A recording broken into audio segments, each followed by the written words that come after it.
नमस्कार मु कान्हा नायक। सारा ओडिशा रे वर्तमान पुलिस डिपार्टमेंट को लेकिन चिंता कहीं एते साधारण लोक मानकर पुलिस उपरे जन आक्रोश ये वास्तविक पुलिस रो जो नीति नैतिकता जो दायित्व रही पुलिस सठिक भाव निरपेक्ष भाव काम करुच्ची कि नहीं कि ताकू नहीं कि वर्तमान अनेक आलोचना अनेक समालोचना एवं अनेक प्रश्न मध्य रही ये पुलिस डिपार्टमेंट वर्तमान कहा काम करुच्ची बारंबार गणमाध्यम आप देखुं बारंबार सोशल मीडिया आप देखुं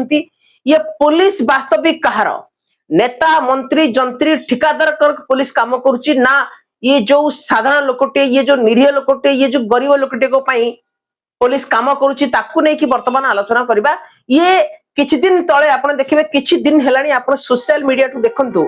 फेसबुक आपण देखंतु इंस्टा देखंतु व्हाट्सएप देखंतु प्रत्येक ग्रुप रे कोठी ना कोठी ये पुलिस रो नीति नैतिकता को लेके आलोचना करा जाउची किंतु आजी आमे आलोचना करबा आजी किछि प्रैक्टिकल घटना वास्तविक घटना मु आपण को सामने रखिया को चाहिबी एवं आपण ये घटना को देखला परे आपण अनुमान करिवे वास्तविक ये ओडिशा पुलिस विशेष करी नयागढ़ जिला पुलिस ये वास्तविक करुची कोन और नयागढ़ जिला पुलिस ये कहार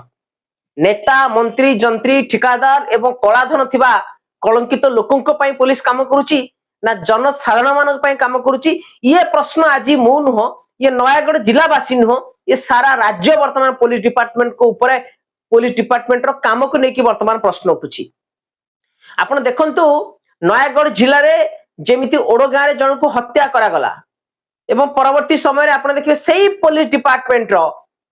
जन कलंकित ऑफिसर जी अभियोग करिया पई आसीची जी अभियोगकारी तांकु सेक्सुअल हारासमेंट करूछंती एवं यौन शोषण करूछंती एवं आउ किछि दिन परे आउ किछि दिन तळे गोटे घटना घटितला नयागढ़ जिल्लार गणिया बेलपड़ा अंचल को नेकी जोटे कि भोलानाथ मल्लिक जने 11 वर्षर नाबालक तार जीवन गला एवं सेति पई शिक्षयित्री मानकर अवहेला पई तांकर जीवन गला ये शिक्षयित्री मानकु गिरफ कलेनी ये पीड़िता परिवार को गिरफ कले ये 65 वर्षर जने वृद्धा को गिरफ कले एवं खबर परिवेषण करथबा सांबादिक को गिरफ कले ये होची नयागढ़ जिला पुलिस।